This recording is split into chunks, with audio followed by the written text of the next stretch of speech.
Hello, Otzi here, and I am back with another Reddit story for you to hear, and perhaps fall asleep to. If by any chance you like my content, consider subscribing, as I will be posting such content on a daily basis. I refused to give a creepy hitchhiker a ride. Minutes later, my car broke down. When I recount this story at parties, I tell it like a joke. I play up the great cosmic justice of it all, framing the moment my car came to a stop as a kind of cheesy punchline. In reality, the events of that night remained the most harrowing of my entire life. It was 2014, and I was a senior in high school. At the time, I lived in Central Texas, but my brother was in school in Colorado.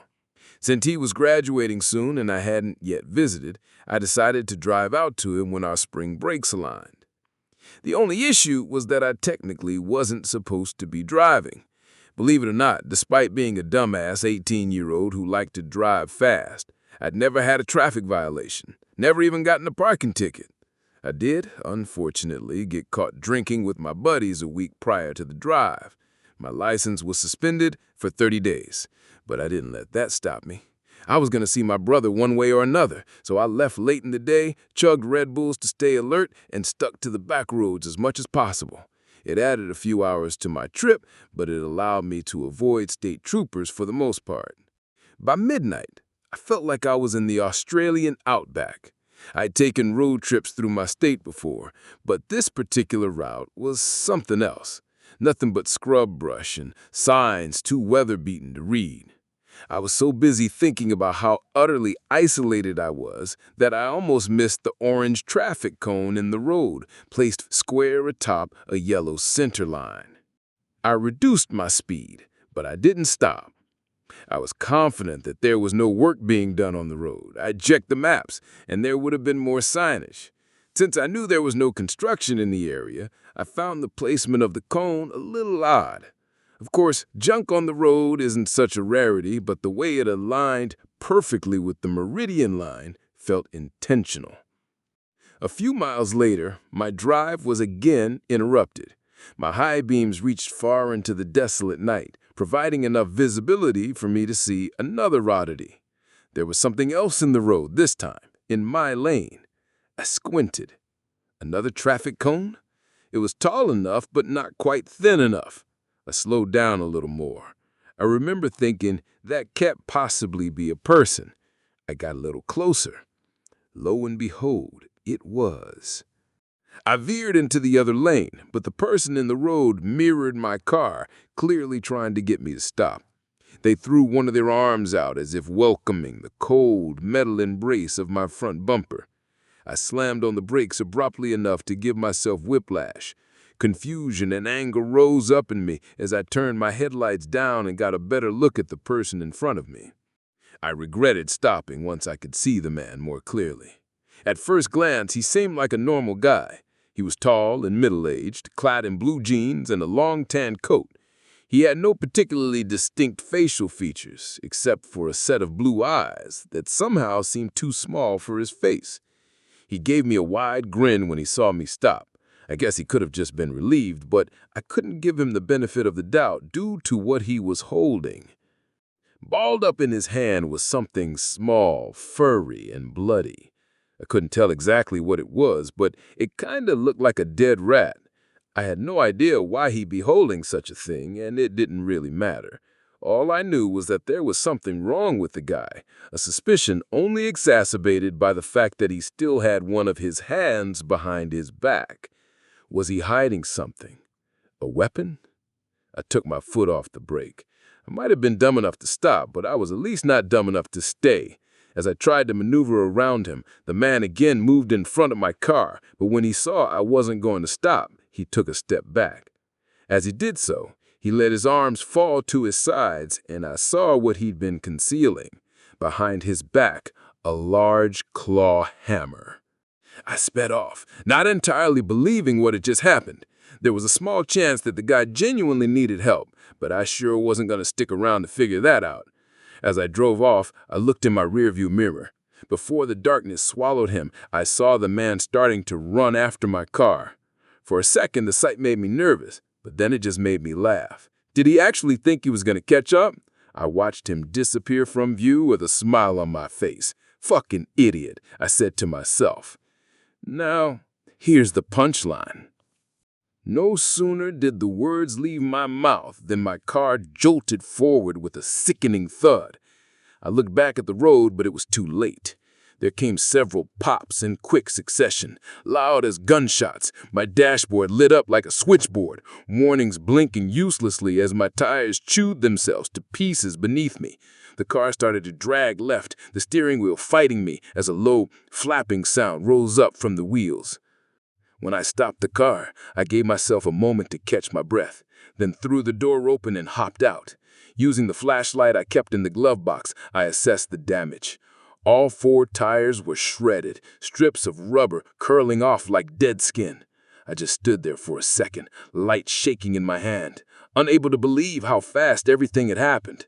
I angled the beam back down the road, sweeping over cracked asphalt and weeds. 50 meters back, half hidden in the dark, was a spike strip. I hadn't seen the damn thing at all. Between where I had encountered the man and where I had hit the stinger, there was a slight hill. I couldn't see over the hill, couldn't see much of anything, but somehow I knew I was being pursued. The man with the hammer, who was probably the one behind the traffic cone and the spike trap, was making his way toward my car at that very moment. I only put about a half mile of distance between us, which meant I had maybe 5 minutes tops to figure out what to do. I checked my phone, and as luck would have it, I had no reception. My first thought was to get back in the car and lock the doors, but what good would that do me against the hammer-wielding maniac? I could run out into the fields on either side of the road, but there was really nowhere to hide out there, and I was loath to isolate myself even further from help. My plan, if it could even be called that, was to run. First, I turned on my headlights to alert passing cars. Then I grabbed my phone, wallet, keys, and flashlight out of the car and mentally prepared for a very long jog. Thankfully, I was a cross-country runner in high school and I had good endurance. While I knew I couldn't run all the way to the next town, I knew that another car had to show up eventually. I flagged him down and asked for help. Or at the very least, I'd probably stumble into an area with reception and call the police. I shut and locked my poor, crippled car, then took a glance behind me. He was cresting the hill, less than a quarter mile out. Something about the bend in the road, coupled with the low lighting, made his long, loping stride seem unnatural. He seemed like he was floating. I was already freaked out, but seeing that made me feel like I was being chased by something not entirely of this world. I turned and ran. I fought the urge to sprint, knowing I couldn't afford to wear myself out right away. Once a minute, I glanced behind me. My flashlight beam wasn't powerful enough to reach him, but I could still see the faint silhouette of the man against the cloudless, starry sky. He was small on the horizon, but he was there nonetheless, and worse, he was gaining on me. 5 minutes turned to 10, and I couldn't believe that he hadn't given up already. I told myself he couldn't keep up the pace, but every time I turned around, he was a little closer than before. At some point, I tried shouting out, tried to ask what he wanted, but of course there was no answer.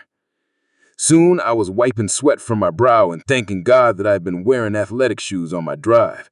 As I looked over my shoulder for a routine check-in, I saw the shimmer of headlights. There was a pickup truck ambling toward me. I bolted straight into the middle of the road and waving my arms around and shouting for help. For a second the truck slowed, but then it eased around me and kept on going. No windows rolling down, no honk. The bastard didn't even stop long enough to see what my deal was. I shouted something at the shrinking red taillights, but it didn't matter. My salvation had left me in the dust. I stood there long enough to realize that standing still was a bad idea, that I pushed down my rage and disbelief. I looked behind me once again, and strangely at that time I didn't see anyone. Maybe my pursuer had fallen behind, or maybe he had given up entirely. Or hell, maybe I'd hallucinated the entire thing and abandoned my car in the middle of nowhere for no reason. In any case, I kept moving, periodically checking my phone. I guess I was due for some luck that night because after another half-mile, I saw a car on the side of the road, a red Dodge Charger. It was turned off and dark inside, but the tires were perfectly intact. There was no visible damage on the car, certainly no evidence of hitting a stinger, and that fact made me wonder if it belonged to my pursuer. I made my way to the car. There was no person inside, but there was still keys in the ignition. Usually, this is where I end my story. Dodge ex machina to the rescue.